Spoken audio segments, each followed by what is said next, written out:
Good afternoon, কেমন আছে সবাই? আমি তো মোটামুটি ভালোই আছি। আর আমার সিম্পল ভেজের হ্যাপি লাইফস্টাইল নতুন একটা ভিডিওতে তোমাদের সবাইকে জানাই অনেক ভালোবাসা।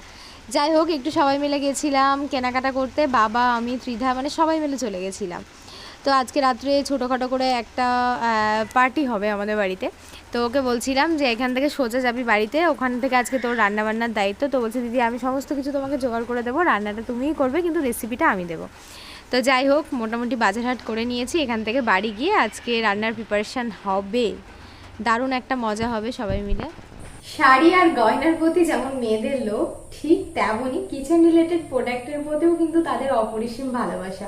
কয়েকদিন আগেই অ্যামাজন থেকে একটা প্রোডাক্ট অর্ডার দিয়েছিলাম, আর সেটা চলে আসার পর থেকেই মনে হচ্ছে যে কখন দেখবো। তো নিজে দেখে নিয়েছি, এবার মনে হচ্ছে কখন তোমাদের সাথে শেয়ার করব।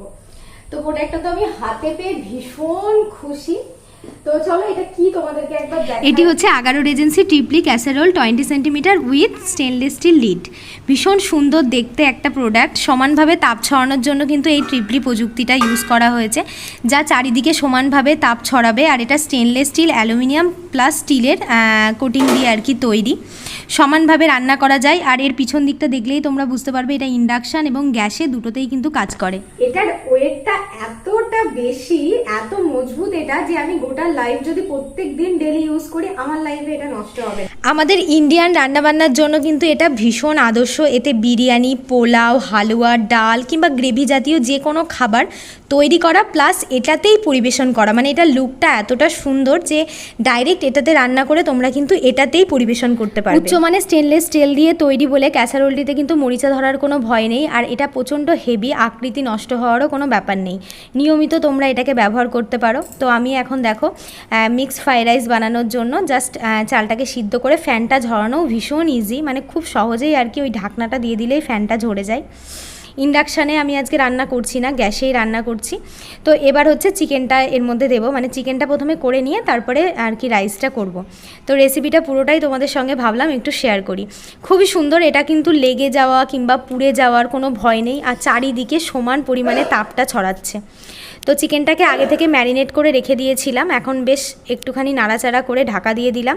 আর এদিকে দেখো ক্যাপসিকাম, বিনস, গাজর, চিকেন, চিংড়ি সমস্ত কিছু পুরোপুরি রেডি। তো চিকেনটা মোটামুটি কষানো হয়ে গেছে। এবার একটু হালকা করে ধনেপাতা উপর থেকে ছিটিয়ে নামিয়ে দেবো এটাকে। তারপরে মিক্স ফ্রাইড রাইসটা বানাবো। কোনো রাসায়নিক প্রলেপ ছাড়া ফ্রুট গেট স্টেনলেস স্টিল দিয়ে তৈরি, যা পুরোপুরি হেলদি এবং নন টক্সিক। তো ফার্স্ট টাইম আমি হচ্ছে মিক্সড ফ্রাইড রাইস বানাচ্ছি। এটা পুরোপুরি অহনার রেসিপি, আমার কিন্তু না। তো বললো যে দিদি একটু ট্রাই করে দেখো, যেহেতু দিদা একদম মিষ্টি মিষ্টি খাবার পছন্দ করে না। তো সেই জন্যই আর কি আজকে একটু ঝালঝাল করে চিকেন কষা প্লাস এটা বানানো হচ্ছে। প্রথমে বিনস আর ক্যাপসিকামটাকে ভেজে নিলাম, তো ওটা তুলে নিয়েছি। এবার তেলের মধ্যে হালকা করে রসুন কুচি, একটুখানি আদা কুচি, সেটাকে একটুখানি ভালো করে ভেজে নিতে হবে, রসুন আদার ফ্লেভারটা যেন বেরিয়ে আসে। তারপর একটু কাঁচা লঙ্কা কুচি দিয়ে দিয়েছি। তো এটা একটুখানি কুক হওয়ার পরেই পেঁয়াজ কুচিটাকে দিয়ে একটু সময় ধরে ভেজে নিতে হবে, যেহেতু পেঁয়াজের কাঁচা গন্ধটা মরে যাওয়ার পরে এর মধ্যে চিকেনটাকে দিলাম। চিকেন সিদ্ধ হতে একটু সময় লাগে, ওই জন্য একটু লবণ আর হলুদ দিয়ে এটাকে ঢাকা দিয়ে দেবো। তাহলে কিন্তু ওই 1 মিনিট মতো থাকলেই এর মধ্যে নিজের থেকেই জল হয়ে আর কি চিকেনটা পুরোপুরি সিদ্ধ হয়ে যাবে। তো এবার দেখো চিকেনটা কিন্তু পুরোপুরি কুক হয়ে গেছে। এবার এর মধ্যে চিংড়িটাকে দিয়ে দিলাম। তো চিংড়িটাকে হালকা করে একটু নাড়াচাড়া করলেই ভাজা হয়ে যাবে। এটা হতে আর খুব একটা টাইম লাগে না। সমস্ত রান্নাটাকে একটু সাইড করে দিয়ে দুটো ডিম এর মধ্যে ভুজিয়া করে নিলাম, যেহেতু এটা মিক্সড ফ্রাইড রাইস, তো তার জন্য একটু ডিম দিলেও ভালো লাগবে খেতে। এবার পুরো জিনিসটাকে বেশ ভালো করে নাড়াচাড়া করে এই যে আগে থেকে গাজর আর ক্যাপসিকামটা দিয়ে দিয়েছি। এবার হালকা করে চালটাকে এর মধ্যে দিয়ে নেড়েচেড়ে পুরো একদম রেডি হয়ে যাবে। লাস্টে নামানোর আগে একটু ধনেপাতা কুচি আর একটু গোলমরিচের গুঁড়ো ছিটিয়ে দিলেই কিন্তু হয়ে যাবে। রান্নাগুলো ভীষণই ইজি, আর খেতে সত্যি কথা বলতে দুর্দান্ত হয়েছিল, মানে এত টেস্টি হয়েছিল কি বলবো। আর সব থেকে তো এই প্রোডাক্টটা নিয়ে কিছু বলারই নেই, কারণ দেখতে পাচ্ছ মানে চিকেন থেকে শুরু করে সমস্ত কিছু এর মধ্যে রান্না করলাম, কিন্তু কোনো পোড়া পুরি কি ধরে যাওয়া সেসবের কোনো ব্যাপারই নেই।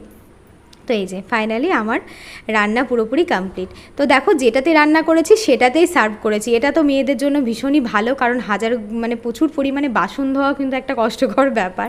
আর আমার মতো যারা নিউলি মাদার আছে তাদের তো প্রচুর বাসন কোসন হয়ে গেলে সময়ই হয় না। তো এখান থেকেই জাস্ট নিয়ে আমি একটুখানি তোমাদেরকে দেখাচ্ছি।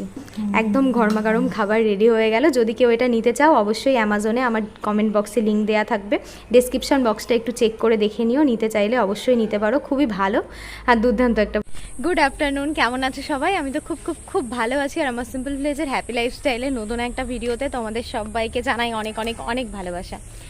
তো যাই হোক, কিছুদিন ধরেই আমার কমেন্ট সেকশানে আসছে যে দিদি অনেক দিন হয়ে গেল তুমি বাড়ির ভিডিও কোনো শেয়ার করো না, কত দূর হলো, কত দূর কি হলো একটু দেখিও মাঝে মধ্যে। তো বেশ কিছুদিন ধরে বাড়ির কোনো ভিডিও আমি শেয়ার করি না।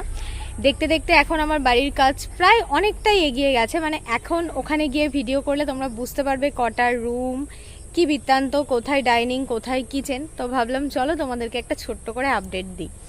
তো সেই জন্য চলে এসেছি। আর মেনলি অনেকেই আমাকে জিজ্ঞাসা করে যে দিদি তোমাদের লোকেশান, এক্স্যাক্ট লোকেশানটা কোথায়। তো আমার বাড়িটা হচ্ছে যেখানে, সেটা হচ্ছে তোমাদের সব থেকে একটা বড় ল্যান্ডমার্ক যদি আমি বলি, সেটা হচ্ছে সানশাইন ইন্টারন্যাশনাল স্কুল। আমার পিছনে দেখতে পাচ্ছ। আর ঠিক এই বাড়িটায় আমি এখন থাকি, এই যে এই বাড়িটাই থাকি, পিছনে স্কুল। আর এই যে স্কুল মানে আমার বাড়ির পিছনে হবে স্কুল, ঠিক আছে। আর ওই হচ্ছে সামনে আমার বাড়ি। তো আমি বাড়িতে গিয়ে তোমাদেরকে ওখান থেকে ভিডিওটা করলে তোমরা খুব ভালো বুঝতে পারবে। একদম কারবালা রোড, কারবালা রোডে যে পেট্রোল পাম্প আছে, পেট্রোল পাম্পটাই হচ্ছে আমাদের রাস্তা, মানে পেট্রোল পাম্পের পাঁচিল আর আমাদের বাড়িতে ঢোকার রাস্তাটা একদম পাঁচিলের গায়ে গায়ে রাস্তাটা। তো ওখান দিয়ে ঢুকলেই আমার বাড়ি। আর আমার বাড়ির পিছনে হচ্ছে সানশাইন ইন্টারন্যাশনাল স্কুল। তো চলো ওখানে যাই, গিয়ে তোমাদেরকে দেখাই। ভিডিওটা করার সময় আমি যে রিয়েল ভয়েসটা দিয়েছিলাম সেখানে একটু যেহেতু আমার মাইক ইউজ করিনি, ওই জন্য একটু সাউন্ডের প্রবলেম হচ্ছিলো বলে খানিকটা আমি ভয়েস ওভার করে দিয়েছি। তো এই রাস্তাটা দিয়েই কিন্তু আমরা এখন যাওয়া আসা করি, মানে এই তোমার হচ্ছে দিদিদের বাড়িতে আমরা যেহেতু ভাড়া থাকি, তো এখান দিয়ে আমাদের যাতায়াত করলে একটু সুবিধা হয়। এই সাইডটা হচ্ছে দিদিদের বাড়ি, আর এখান দিয়ে আর কি রাস্তা হয়েই গেছে, ঘাসের মধ্যে দিয়ে যেতে যেতে সুন্দর একটা গলি মতো রাস্তা হয়ে গেছে। তো আমাদের বাড়ির আশপাশটা তোমরা দেখলে বুঝতে পারবে, তেমন খুব একটা বাড়ি যে আছে তা না। এই সাইডটাতে অনেক বাড়ি আছে, এই সাইডটাতেও আছে, কিন্তু অ্যাকচুয়ালি আমার ঘরটা যেখানে, সেখানটা কিন্তু অনেকগুলো প্লট ফাঁকা আছে। আমাদের এই বাড়ির পাশেই যে প্লটটা, সেটা ওনারা বাড়ি করবেন, ওনারা আর এই বর্ষাকালে হাত দেবে না, দুর্গাপুজোর পরে। আর এই সাইডে অনেকগুলো বাড়ি আছে। আর এই পাড়াতে যতগুলো বাড়ি সব মানে আমাদের আর কি, কেউ সিআরপিএফে চাকরি করে, কেউ বিএসএফের চাকরি করে, মানে সবাই ফোর্সের মধ্যে। এই যে সামনে দেখতে পাচ্ছ সাদা বাড়ি, ওরাও বিএসএফে চাকরি করে, মানে প্রচুর আর কি আস্তে আস্তে ঘনবসতি হয়ে যাবে। আর একদম রোডের ধারেই আমাদের এই যে গোডাউনটা দেখছি, গোডাউনটার পরেই হচ্ছে মেন হাই রোড। সেটাও জানি না মানে কোন কালে পাকা হবে। তো এটা হচ্ছে বাড়ির সামনে আমাদের রাস্তা। এইখান থেকে বেরিয়ে এই যে দেখতে পাচ্ছ সামনেই আর কি হাই রোড, মানে একদম রোড থেকে কাছেই, খুব একটা বেশি যে দূর তা না। আর আমাদের ভিতের মাপটা হয়েছে অনেক উঁচু, তোমাদেরকে এখান থেকে দাঁড়িয়ে আমি দেখাই। এই যে দেখতে পাচ্ছ, এটা হচ্ছে আমাদের ভিতের মাপ, মানে এই আমার থেকেও বড়, মানে প্রায় 6 ফুট হাইটে ভিত হয়েছে আমাদের, যেহেতু জায়গাগুলো এখানে ভীষণ নিচু সেই কারণে। আর এইটা হচ্ছে সিঁড়ির ঘর, সিঁড়ির ঘরটা একটু ডাউন করা হয়েছে। আর এই সাইডেরটা, এইটা হচ্ছে গ্যারেজ ঘর। তো গ্যারেজ ঘরটা ওইদিকে ভিতের তুলনায় অনেকটা নিচু করা হয়েছে। এই গ্যারেজটাকে নিচু করে এই লেভেলে ঢালাই হবে, তারপরে গ্যারেজের উপরে আবার একটা ঘর হবে, সেই কারণে। তো চলো এবার আস্তে আস্তে ভিতরে আসো।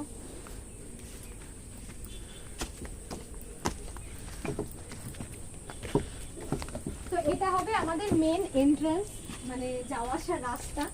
এখানে হবে সিঁড়ি, সিঁড়িটা উঠবে এই দিক দিয়ে আর আসবে হচ্ছে এই দিক দিয়ে, মানে জাস্ট ক্লকওয়াইজ সিঁড়িটা হবে। এটা হচ্ছে সিঁড়ির ঘর। তারপরে আসো, এখানে আমরা একটা গেট লাগাবো, মানে এই জায়গাটাতে এখানে একটা দরজা থাকবে পুরোপুরি ঘেরা। তারপরে এটা হচ্ছে রুম, রুমের মধ্যে এসে এইটা পুরোটাই ডাইনিং, মানে এটাও ডাইনিং করছে আর এটাও ডাইনিং। আর এই সাইডটা এই যে এটা দেখতে পাচ্ছ, এটাও কিন্তু পুরোটাই ডাইনিং। ডাইনিং এর মধ্যে এখানে একটা টুল বক্স করা হয়েছে, এখানে কিছু জিনিস স্টোরেজ করা হবে। আর এখানে একটা বড় সাইজের জানলা হবে, যাতে পুরো বারান্দাটা আলো হয়ে যায়। এবার আসো এই দিকটায়, এটা হচ্ছে ঘর। এই সাইডেরটা তোমাদের বুঝতে সুবিধা হবে, এটা হচ্ছে সিঁড়ি যেটা দিয়ে আমরা ঢুকলাম।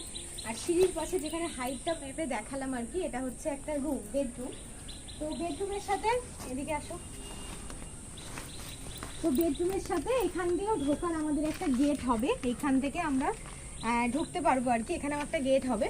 এটা হচ্ছে ব্যালকনি, এর সাথে একটা অ্যাটাচ ব্যালকনি। ব্যালকনিটা এখানে একটু টুল বক্স টাইপের করা হবে, যাতে এখানে একটু বসে খাওয়া টাওয়া খেতে পারি আর কি। কবে হবে জানি না, কিন্তু যতদূর হয়েছে ততদূর দেখাচ্ছি। তারপরে চলে যাও সোজা ওইদিকে। তো এইটা হচ্ছে মেনলি কিচেন, মানে এই যে দেখতে পাচ্ছ সামনে, এটা হচ্ছে কিচেন। এখানে এইরকম টাইপের ফ্ল্যাট হবে, এটা 7x7 একটা কিচেন হয়েছে। তো স্ল্যাবটা এখান দিয়ে জাস্ট হবে, তারপরে এখান দিয়ে এখনো হয়নি, স্ল্যাবের কাজটা কালকে হবে, মানে আর দুদিন পরে দেখালে আর একটু ভালো বুঝতে পারতে। এবার এসে এইদিকে এটা হচ্ছে একটা রুম, মানে এটা মাস্টার বেডরুম। তো যেহেতু আমাদের বাড়িটা একটু বাস্তু হিসাবে হয়েছে, সেই কারণে মানে পরপর না, মানে যেদিকে যেটা করলে ভালো হয়, যতটা পরিমাণ পেরেছিস ততটা পরিমাণ করা হয়েছে। এখানে একটা দেয়াল আলমারি করা হয়েছে স্টোরেজের জন্য। আর এটা আজকেই ঢালাই হলো, এখানে একটা বক্স জানালা হবে, অনেকটা বড় সাইজের, মানে 5 ফুট সাইজের। যেহেতু এই ঘরে একটাই জানালা করবো, ওই জন্য 5 ফুট করলাম।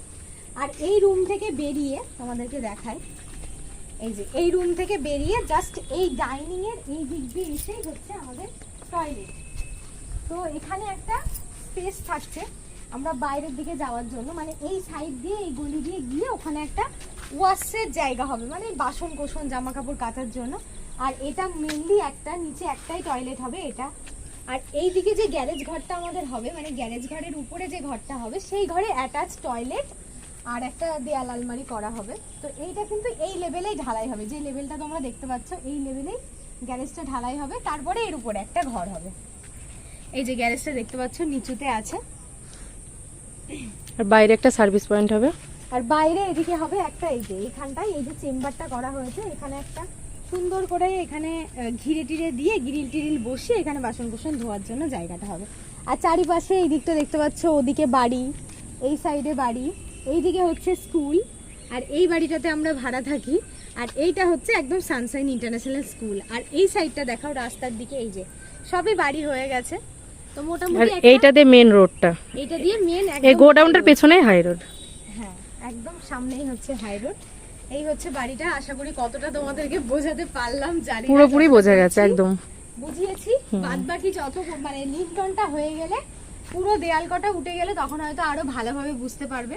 আর মেইনলি সবাই রিকোয়েস্ট করছিল, দিদি কতদূর কি হয়েছে একটু দেখাও, কতটা কি। অনেকে তো আবার কমেন্টে বলেছে দিদি খুব সুন্দর করে সাজিয়ে গুছিয়ে রেখো। বাড়ি করার পরে অ্যাকচুয়ালি কতটা মানি বাজবে আমি জানি না, তারপরেই সাজানোর চিন্তা ভাবনাটা হবে। তো এই হচ্ছে ব্যাপার। তো চলো আজকের ব্লগটা এই পর্যন্তই। সবাই খুব ভালো থেকো, সুস্থ থেকো, সাবধানে থেকো। নেক্সট একটা ভিডিওতে দেখা হবে। টাটা। আর এই হচ্ছে স্বপ্নের বাড়ির, যার জন্য এত ত্যাগ, এত স্যাক্রিফাইস, সেই স্বপ্নের এই যে এর একটা আলাদাই আলাদা রকমের একটা শান্তি কাজ করবে, মানে নিজের বাড়ির মতো শান্তি আর কিছু নেই, আর আর আর কোথাতেও নেই। যার জন্য মানুষটা বহু ত্যাগ করেছে, বহু ত্যাগ। তার পিছনের কাহিনী শুনলে চলো আর পরে শুনবে। আজকের মতো টাটা। তো এই যে এখান দিয়ে সোজা, bye bye. Tata, bye bye.